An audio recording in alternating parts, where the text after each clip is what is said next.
pernah ngerasa kecewa? Rasanya kecewa adalah hal yang begitu manusiawi yang pastinya pernah dirasakan setiap orang. Rasa kecewa itu sendiri bisa bersumber dari banyak hal. Misalnya punya ambisi yang gak tercapai, atau kecewa dengan sikap dan perilaku seseorang yang jauh dari harapan. Terkadang kita berlarut-larut, membiarkan diri sepenuhnya dikuasai kekecewaan. Tapi ternyata kondisi seperti itu justru akan mempengaruhi kualitas hidup loh.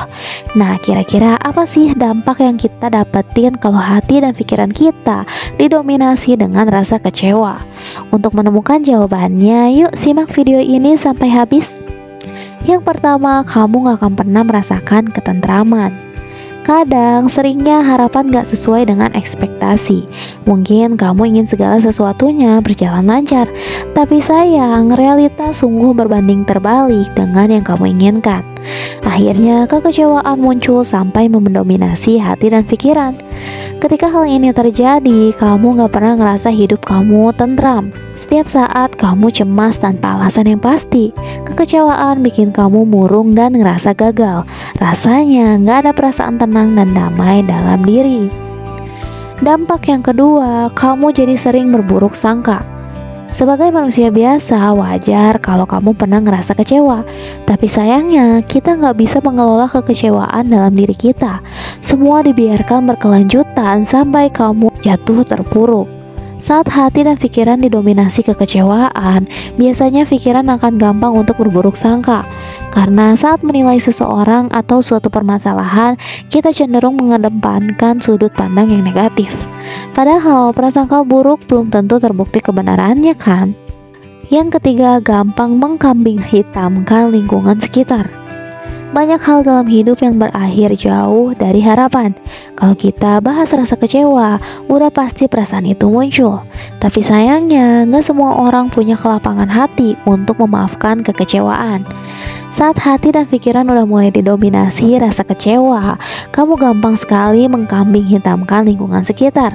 Contohnya, menyalahkan situasi sebagai penyebab kegagalan utama, atau menuduh orang lain sengaja menjatuhkan. Tentu hal ini gak baik untuk kesehatan mental kamu. Yang keempat, susah mengambil keputusan. Menjalani kehidupan gak bisa dipisahkan dari keputusan. Tapi ada hal penting yang harus kamu tahu. Mengambil keputusan itu gak bisa asal-asalan.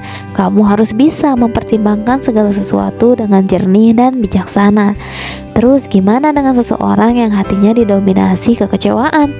Tentu pikirannya ikut kacau, gak terarah.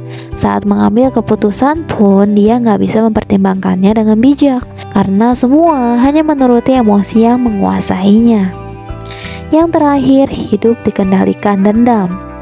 Tahu gak apa yang bikin hidup terasa berat dan kacau? Ya, salah satunya dengan perasaan dendam.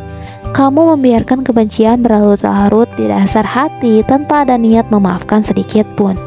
Hal inilah yang akan terjadi kalau rasa kecewa itu dibiarkan mendominasi diri. Kamu gak bisa berdamai dan memberikan maaf sama orang lain.